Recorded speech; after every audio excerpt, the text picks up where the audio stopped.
ఎప్పటినుండో అనుకుంటే మా family trip అయితే ఫైనల్‌గా ఈరోజైతే కుదిరిందండి. ఇంతకీ ఎక్కడికెళ్తున్నామంటే అరుణాచలానికైతే వెళ్తున్నాము. శివుడాజ్ఞ లేనిదే చీమైనా కుట్టదంటారు గదా! సో, అరుణాచలం వెళ్ళాలంటే కూడా పరమశివుడి ఆజ్ఞ అయితే ఖచ్చితంగా ఉండాలి. మీరేమంటారో కామెంట్ చేసేయండి.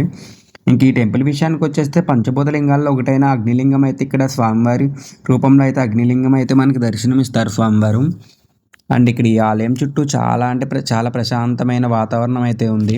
ఇంకా ఆలయం లోపలికైతే వెళ్ళిపోయి స్వామివారిని అయితే దర్శనం చేసేసుకున్నాము. ఇక్కడ శిల్పాలు, ఆలయ నిర్మాణం చూస్తుంటే అప్పటి కాలంలోనే ఎంత బాగా చేశారు అంటే చాలా ఆశ్చర్యంగా అనిపిస్తుంది. ఇంకా దర్శనమై బయటకొచ్చేసి ప్రసాదాలైతే కొనుక్కున్నాము.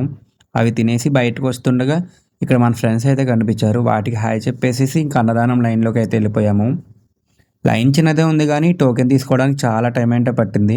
ఇంక ఇక్కడ అన్నదానం టేస్ట్ చేసిన తర్వాత ఇంకా ఆ లైన్‌లో ఉండటంలో తప్పే లేదనిపించింది. ఎందుకంటే ఇక్కడ అంత బాగుంది ఫుడ్ అయితే. అలా భోంచేసి అలా గోపురాలన్నీ చూసుకుంటూ బయటకొచ్చేటప్పుడు దారిలో మాకు రంగు కోడిపిల్లలు కనిపించాయి. వాటిని చూసుకొని మేమైతే ఇంక గిరి ప్రదర్శనకి అయితే స్టార్ట్ అయిపోదామని చెప్పి వెళ్ళిపోయాము.